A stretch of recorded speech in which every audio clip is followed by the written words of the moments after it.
Assalamualaikum warahmatullahi wabarakatuh. Alhamdulillah, Bapak Ibu jamaah yang dimuliakan oleh Allah, selesai kita murajaah. Selanjutnya selawat dan salam termohonkan kepada Allah, semoga selalu tercurah kepada hamba Nabi dan Rasulnya, yakni Nabi Muhammad sallallahu alaihi wasallam.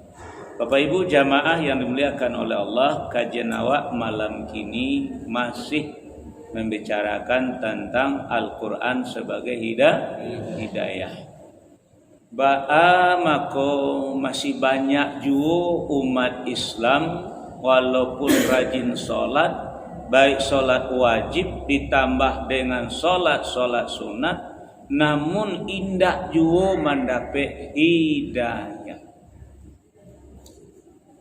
Nah, indah juga mendapat hidayah, buktinya solat rajin malah ikut berjamaah nan di kantor masih juga mencilok atau korupsi.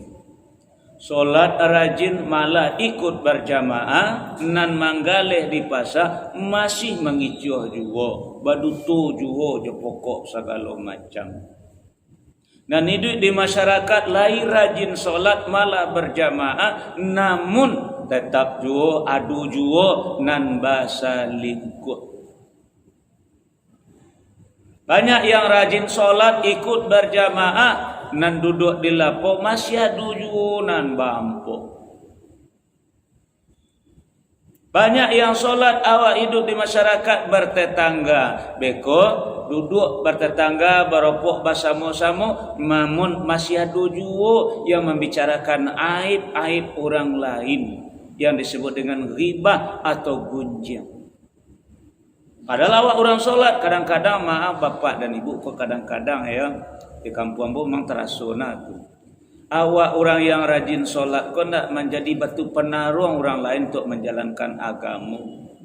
Diajak dah orang lain solat ndak, solat lah di berjamaah lah ikutlah pengajian macam. Celiklah si anu tu rajin solat Tuhan, apa rangai model itu juga baru akan jadi batu penghalang, batu penarung bagi orang lain untuk menjalankan agama. Dek karena awak orang yang rajin meminta hidayah kepada Allah, ihdina wahdini, tapi ndak juga dapet di awak. Maka dari itu Bapak dan Ibu jamaah yang dimuliakan oleh Allah, hari ko ambo ingin mampajaleh mampatarang kaji awak yang sebelumnya. Dibagi bapak-bapak ibu-ibu nalah rajin membaca Al-Quran, malah yang mengamalkan sabda Nabi, Iqra'il Quran, bacalah Al-Quran fi syahrin, tamatkan sebulan sekali, artinya sehajus sehari. Yang ada istilah one day one juz.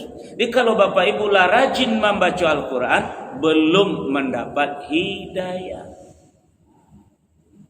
Walaupun hari-hari awak lah sibuk membaca Al-Quran, tapi lu dapat hidayah awak itu doang. Nan dapat awak kalau rajin membaca Al-Quran yang model kok kini gua, yang kada dapat awak dalam agama namanya ajron.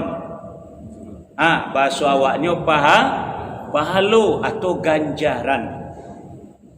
Kalau awak sekadar membaca Al-Quran. Nah, coba mari kita buka dulu surat Fatir, surat yang ke-35 ayat 29. Bismillahirrahmanirrahim.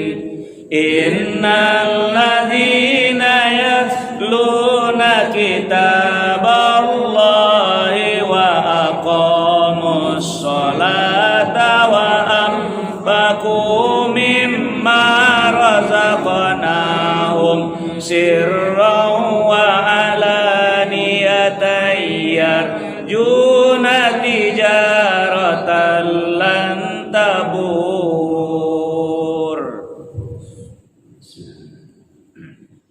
Berselingkuh kepada Allah dari gangguan setan yang terkutuk dengan menyebut nama Allah yang Maha Pengasih lagi Maha Penyayang. Sesungguhnya orang-orang yang selalu membaca kitab Allah Al-Quran dan melaksanakan sholat dan menginfakkan sebagian rezeki yang kami anugerahkan kepadanya dengan diam-diam dan terang-terangan, mereka itu mengharapkan perdagangan yang tidak akan merugi. Lah nampak dia Bapak Ibu tuan. Indah apa dah? Indah hidayah dah. Pahala yang dapat dia awak kalau awak rajin membaca Al-Quran. Innal ladzina yatluna kitaballah.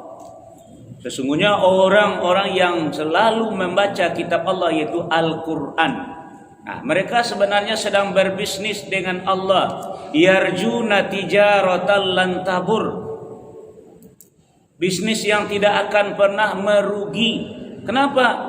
Satu huruf Bapak dan Ibu, untungnya nanti ajan dek Nabi kepada awak, hadiahnya adalah 10 kebaikan. Bukan satu ayat, satu huruf. Alif Lam Mim. 3 huruf. Lah 3 pula. Kalau sholat cieknya, tapi kalau tinggal kadang dosanya.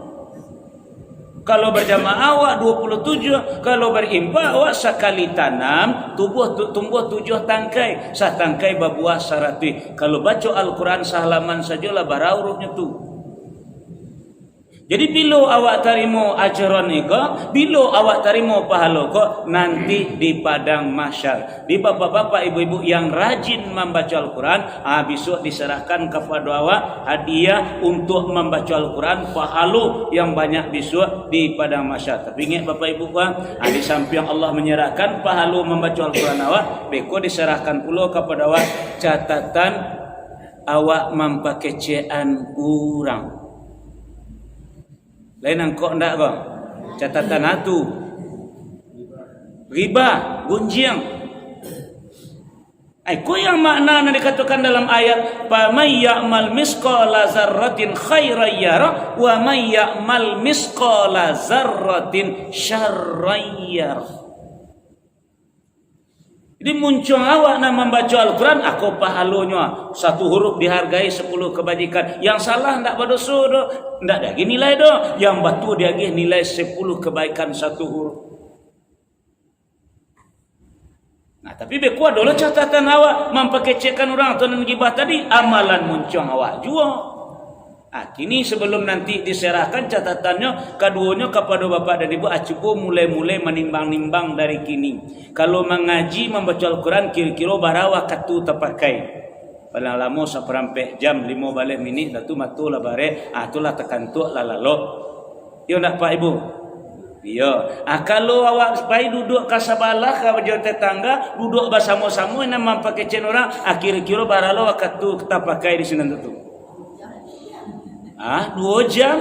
Oh, la ilaha illallah. Artinya yang mengecek tu bapak pun tak tahu tu dah. Apa lah berkumpul dah ada oleh tu nana aib orang lah nampak lah tu mah. Dia mencalik si anu tu, dia si anu tu ada oleh tu dah. Setiap kata tu bercatat lah tu mah. Dah ada yang keluar dari muncul tak dicatat, catat sadanya nak elok dicatat. Kalau baca Al-Quran dapat pahala. Kalau membaca yang negatif tadi, ya dosa lah. Di mana dia gawat? Di padang mahsyar. Jadi kalau bapak dan ibu punya modal dulu baraja di TPA, MDA atau TPQ, lalu awak gunakan membaca Al-Quran, itu namanya ilmu yang bermanfaat untuk menambah pundi-pundi amal kebaikan kita. Tapi sebaliknya, kalau bapak ibu pandai mengaji, pandai membaca Al-Quran, indah awak gunakan membaca Al-Quran, maka itu namanya modal tidak berkembang, artinya ilmu yang tidak bermanfaat, maka awak termasuk orang yang merugi. Coba buka surat Al-Baqarah, surat yang kedua, ayat 121.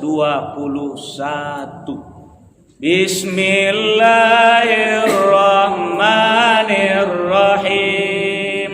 Alladzina atainahumul kitaba yatlunahu haqqa tilawatih. Ulaika yu'minuna bih wa may yakfur bihi fa ulaika humul khasirun.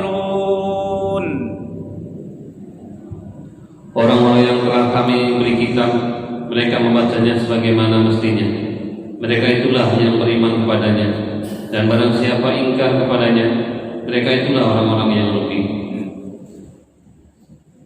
Di Bapak Ibu lah beraja di TPA, lah beraja di MDA, lah beraja di TPQ, lalu lah pandai mengaji dengan iman awak baca Al-Quran itu. Nah, itulah orang yang mendapat ajron.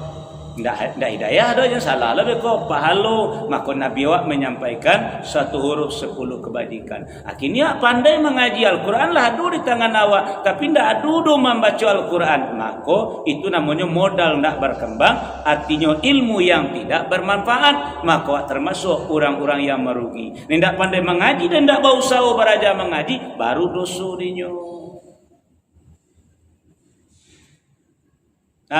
Cik baru kaji bapak dan ibu. Yang kedua, ibarat ke contoh kemarin, doa awak lah dikabulkan oleh Allah. Ud'uni astajib lakum. Mintalah kepada ambo, kata Allah, pasti ambo kabulkan. Ujibu da'wat tada'i iza da'an. Ambo kabulkan doa apabila hamba-hambaku berdoa kepadaku. Contoh petang, yo minta jambu ambil lah katanya. Dari dikabulkannya permintaan awak? Lai, Allah dapat jambu? Tunyo lu dapat dewa jambu ni dah. Padahal permintaan awak Allah lah dikabulkan. Nah, lepas awak ke batang jambu tadi. Ingat kau batang jambu ni kau. Nah, lepas awak ke batang jambu tadi kan Allah katakan haza huda. Nah, awak minta tu konyo. Haza huda. Ya, ini Al-Quran yang merupakan hidayah itu. Bayu ke batang jambu. Batang jambu tu banyak samuiknya, di bawah banyak samaknya. Di atas basamuik, di bawah basamak. Akhirnya awak ndak jadi mambiak jambu tadi, dek mempertahankan gengsi. Kok lecet lo badan dek samak tu beko, kok dipicik lo dek samuik tu beko. Ndak jadi dotek katanya. Tadi dapat jambu. Indah. Besok ulang lo balik. Minta jambu kala den kecean ambillah. Mencari samui jo sama indah jo ambil dah. Bisu awak ulang lo balik. Kan sejak umur 7 tahun awak meminta kepada Allah. Minta jambu kira-kira keceknya leh. Kira-kira keceknya leh. Berangnya kan bituju awak yang rajin solat kok. Ndak ada gembo bangga penuh bagi kurang solat dah. Meminta solat kok adab meminta. Wasta'inu bisabri wassalah. Mintalah kepada Allah melalui sabar dan solat. Solat itu adab meminta, maka arti solat itu adalah berdoa. Sebaik apapun cara kita melaksanakan sholat, kalau tidak ditindaklanjuti, tidak dapat dah. Assalamualaikum. Waalaikumsalam. Satu awak akabah. Bara sopannya awak datang tu akabahnya. Ndak awak minta jambu ambillah. Awak minta dengan sopan, nyuruh ambil pula dengan sopan. Tapi dia mencari sama hijau sama, indak jadi do awak ambil. Ndak dapat dah. Tiba preman indah. Ya nama preman tahu dah? Punya adab dah? Indah, tapi nya nak cilak dah. Ingin jambunya tahu orang punya jambu. Si anak punya jambu tahunya. Nyoba sorak saya dari Jawa. Katanya. Adiang. Kan ikut kau nak pakak lo barangnya di hari na di Jawanya jawabnya. Nya adiangnya minta jambu pandailah katanya. Iyo nya garapang jambu tadi. Nyo naik kata biarlah basamuik bana, jalah basamak bana. Nah, dapat tak dia jambu? Abara banyak pareman kini yang mendapat hidayah. Walaupun penuh badannya dek tato, tapi dek nyoba usaha, akhirnya hidayah itu diberikan oleh Allah kepadanya. Awak saja umur 7 tahun meminta hidayah, ndak juo dapat. Nah, jadi awak membaca tadi itu tangga awal barunya, istilahnya baru memanjat jambu. Kalau dapat le dok, buat panjat tapi lah ada usaha. Nah, usaha itu dinilai oleh Allah, dia bagi hadiah pahala baru. Belum jambunya, belum hidayahnya. Dia awak lain nama berusaha. Jadi kalau awak indak berusaha, iyo berang Allah. Kecil Allah. Fawailul lil musallin. Celaka kalian yang meminta kambo, kata Allah. Laden tunjuan nang kalian minta, laden suruh ambil nang kalian minta, kalian indak ju namuh berusaha. Jadi dia awak salam muka fawailun kan orang nan terlambat-lambat solat, yang lalai-lalai solat, batu itulah ilo modelnya. Diimbau jam 2 balik lewat saparampe, hayya ala solat, nyu datang jam 3. Allahu akbar. Allah fawailul lil muslimin, celaka kalian kata Allah. Tadi dan nimbo kalian melalui muazin nambo, akini kalian baru datang. Celaka juga kata Allah. Akini awak lain datang di awal waktu berjamaah awak. Allahu akbar, ihdinas siratal mustaqim atau wahdini. Celaka kalian kata Allah. Laden tunjuan, laden suruh ambil, kalian indak juo mandake kakian do. Indak jo kalian ambil. Jadi jangan dia apa-apa orang nan apa tadi jangan hampir sama awaknya, cuma modelnya yang berbeda. Jadi jangan bangga-banggakan bahwa tata cara solat abagunda itu adab meminta, tapi yang diminta belum tentu dapat.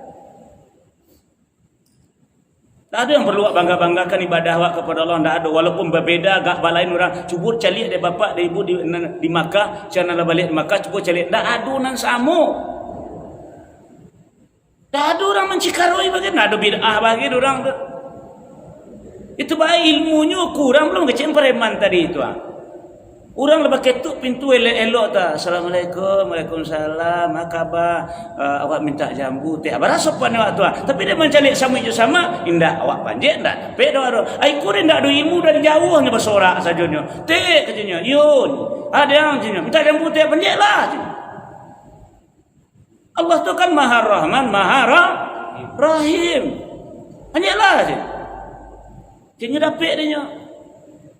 Nah, jadi awak membaca tu memanjat baru. Di balik tu Ustaz, lanjutkan ke tangga selanjutnya, usahawan sampai di cabangnya tadi itu. Duduk tanam-tanam, duduk rapi-rapi sampai kau baru ambil buahnya. Makasihnya tu Ustaz. Ayolah kita lanjutkan dulu surat Al-Ankabut, surat yang ke-29 ayat 49. Bismillahirrahmanirrahim. Bal huwa ayatum bainatum fi suduril ladzina utul ilm wa ma yajhadu bi ayatina illa zalimun. Sebenarnya Al-Quran itu adalah ayat-ayat yang jelas di dalam dada orang-orang yang berilmu. Hanya orang-orang yang zalim yang mengingkari ayat-ayat kami. Jadi kalau sawak yang kedua bapak dan ibu, bau sawak memindahkan Al-Quran yang tertulis di kitab Koha ke dalam dadu awak. Bahasa awaknya mapa, bahasa agamunya tahfiz. Setiap orang yang mapa lah pasti membaca. Betul pendak? Setiap orang membaca belum tentu mapa. Banyak orang yang rajin baca Al-Quran tapi tidak apa dia ayat dah.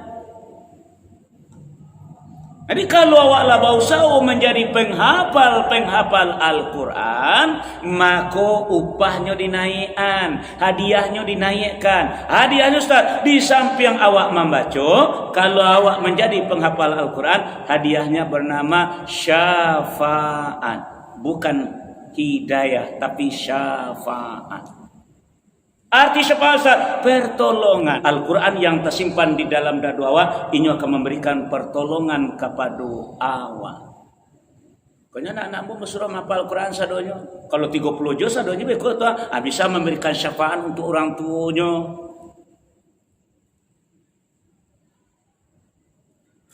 Nah, jadi pahala dapat dek karenanya membaca dan dek karenanya hafal deknya, maka tingkatan selanjutnya upahnya adalah syafaat. Jadi kalau sekadar membaca, ya pahala saja awak terimanya. Kalau lanjut menghafal, maka nanti ditambah di luar pahala dengan syafaat. Hidayah belum. Jadi jangan kecewa anakmu 8 orang, 5 orang lah 30 juz, jangan kata Allah lah dapat hidayah, belum. Untuk syafaat insya-Allah, karena itu janji Islam. Ya kan berlima, anak 3 leh, Sodik, Rukayah, Kulsum. Sodik siang tadi, wambu kamari pagi tadi menelepon. Katanya, insya Allahnya tinggal lagi percepatan. Artinya lah 20 juz. 15 juz yang awal, 5 juz yang terakhir. Tinggal juz 6 balik sampai 25. Tinggal lagi percepatan. Dinda lama lo lebih kalau 30 juz lah itu mah. Nah, iku ayatnya begitu.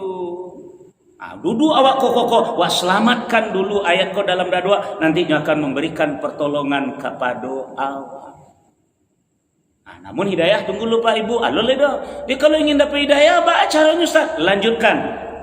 Setelah Al-Quran dakikkan pada diri awak, letak simpan dalam dada awak, lanjutkan supaya awak diberi hidayah. Selanjutnya adalah, mari kita buka 2 ayat. Yang pertama surat Yusuf, surat yang ke-12 ayat yang kedua. Bismillahirrahmanirrahim. Inna anzalnahu Qur'anan Arabiyyan la'allakum ta'qilun.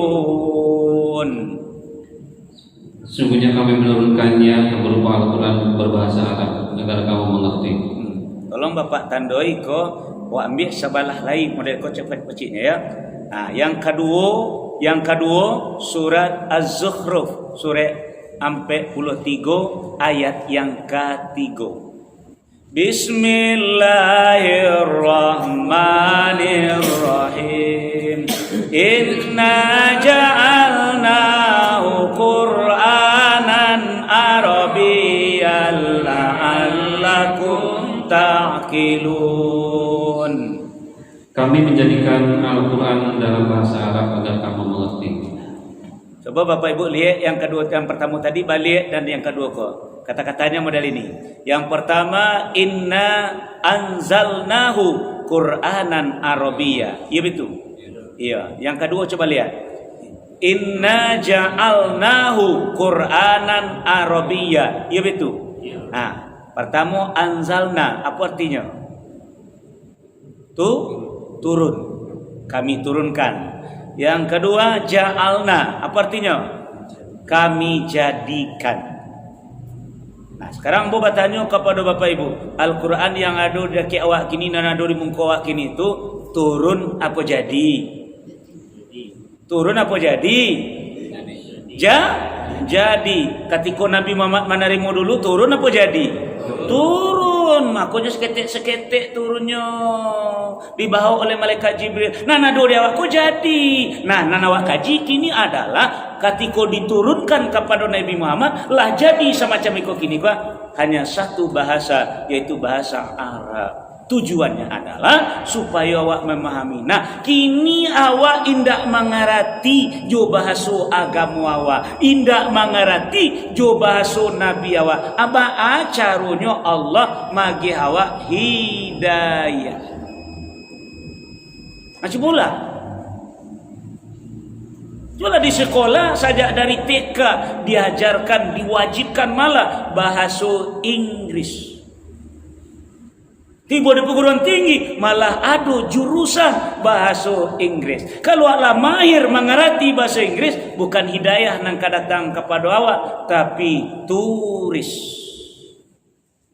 Makanya orang barang kemari Pak Surya ndak pikir panjang mana ada diajaknya ke Indonesia ayo katanya. Dia ndak pandai bahasa Indonesia do. Aman itu orang Indonesia, bahasa tiang bahasa awak kini.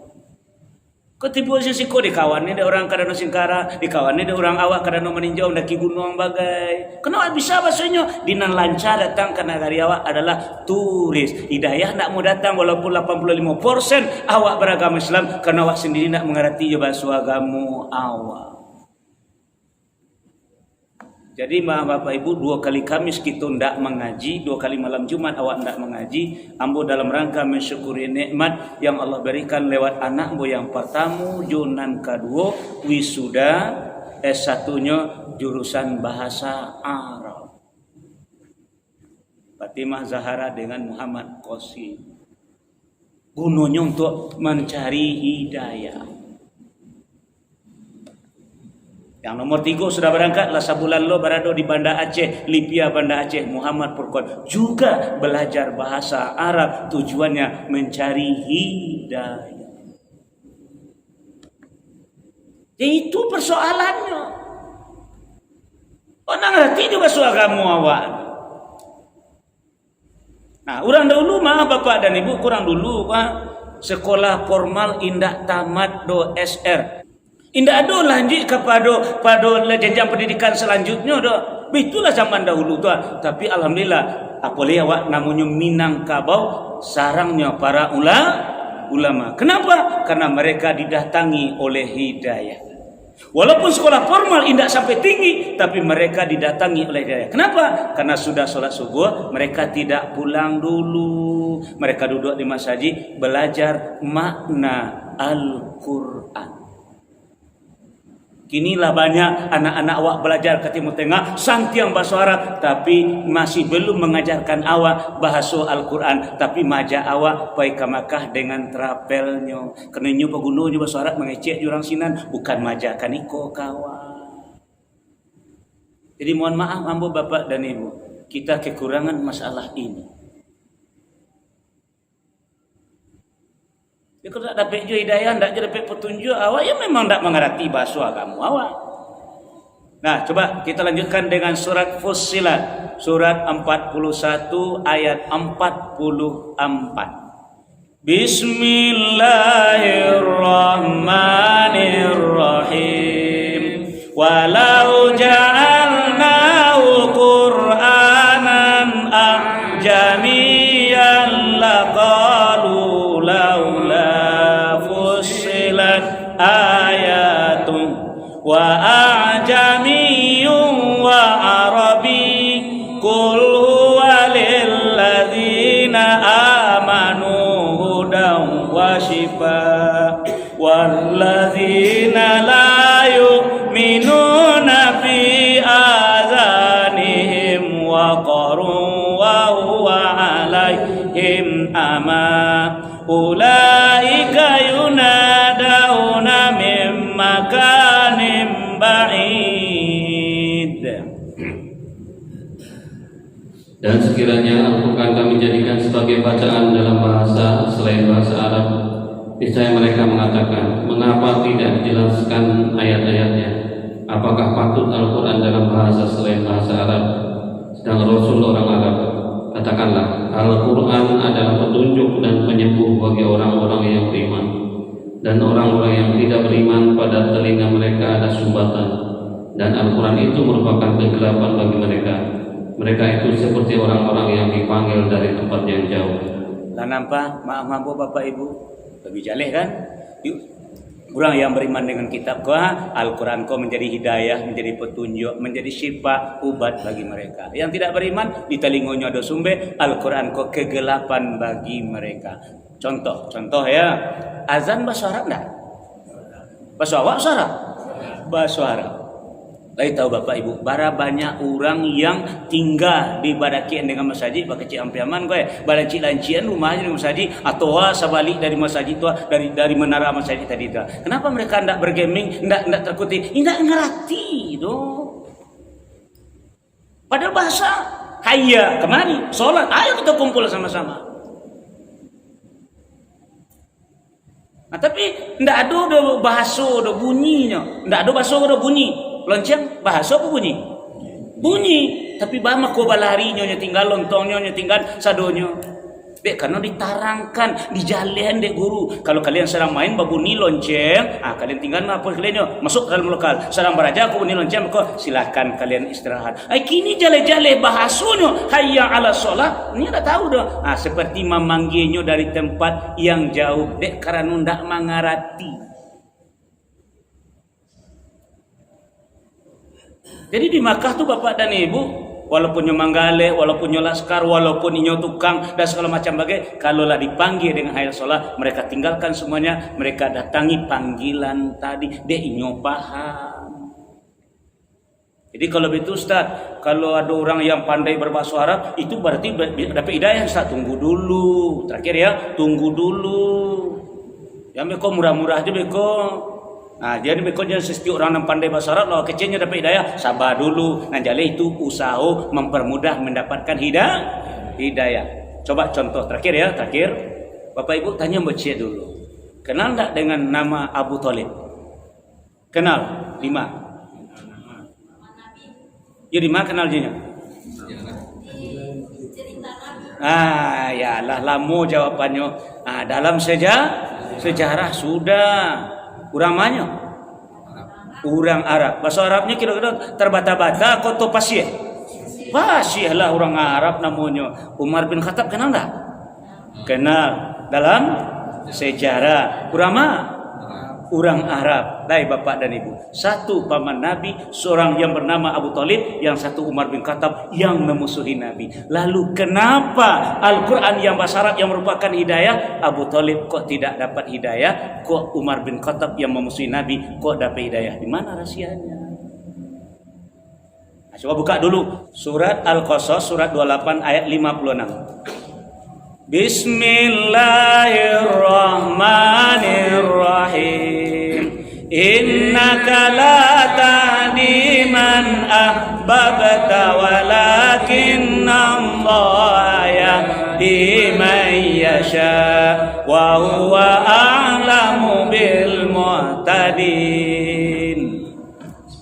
Sungguh engkau Muhammad tidak dapat memberi petunjuk kepada orang yang engkau kasihi, tetapi Allah memberi petunjuk kepada orang yang Dia kehendaki, dan Dialah yang mengetahui orang-orang yang mau menerima petunjuk. Jadi walaupun Abu Thalib orang Arab, fasih berbahasa Arab, Umar bin Khattab orang Arab, fasih berbahasa Arab, walaupun memusuhi Nabi, lah itu bapak dan ibu.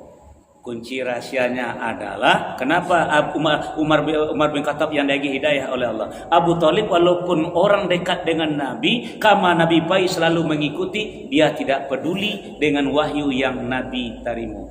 Dia hanya peduli kepada Nabi sebagai anggota kekeluargaan. Jadi bukan agama, bukannya tak peduli dengan agama dia. Yang dipedulikannya, namun yang mengalang kalinya adalah Nabi, pribadi Nabi itu. Karena anak saudaranya Abdullah itu saudara dari Abu Thalib, sama-sama ayahnya Abdul Muthalib. Nah, sementara Umar bin Khattab kenapa diberi hidayah oleh Allah? Padahal luar biasa bancinya kepada Nabi, luar biasa sampai ingin membunuh Nabi. Pada satu kali dingin bana datang ke mencari Nabi. Nah, dek tergesa-gesa bersobok jo sahabatnya di jalan. Mar, kok tergesa-gesa? Kamu kemana Mar? Ada yang ke mencari Muhammad. Untuk apa dicari Muhammad? Kadang bunuhnya. Mar, sebelum mencari Muhammad, sebelum Muhammad, pencak pulang dulu. Mengada pulang? Adik engkau sendirilah jadi pengikut Nabi. Woi, bah tambah naik pitamnya, bah tambah naik spaningnya, nyo pulang. Sebelum mengetuk pintu tadanga, adiknya membaca Al-Quran. Walaupun bentuk lembaran ketika itu, surat Toha ketika itu. Tapi dia emosi serang memuncak, nyo masuk juga ke dalam, nyo tangani adiknya, ju pembayar aja transmandonya pun ditangani. Tapi dia tidak melawan untuk saja ke nyumar pai sebelum keluar dari rumah nyoba balik. Anak baca tadi, ingin tahunya. Celik, anak baca tadi, celik kok mari. Oh, tidak bisa kecelik, celik kok kemari. Begitu keinginan Umar mencalik, anak dibaca oleh adiknya. Akhirnya diserahkan oleh adiknya, nyobaco. Baru timbul pikiran sehatnya, iko bukan tulisan manusia, tapi adu yang berbicara. Itulah firman Allah. Baru diberi hidayah oleh Allah. Keinginan tahunya di rumah awak basusun Al-Quran, di masjid basusun Al-Quran, tapi ingin tahu isi Al-Quran tidak ada. Apa acara Allah magi awak hidayah.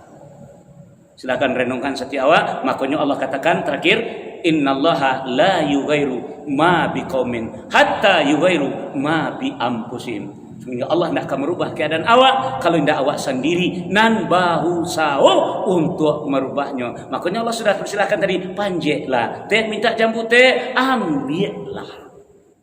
Usaha itulah yang akan menentukan Allah mapokan kepada awak. Nah, jadi maaf Bapak Ibu jamaah yang dimuliakan oleh Allah, walaupun banyaknya Al-Quran di rumah awak, basusun bana Al-Quran di masjid, kalau tidak ada keinginan untuk tahu apa isi yang ada di dalamnya, sulit Allah akan memberikan hidayah itu kepada awak. Demikian saja akhir kalam. Subhanakallahumma bihamdika asyhadu an la ilaha illa anta astaghfiruka wa atubu ilaik. Assalamualaikum warahmatullahi wabarakatuh.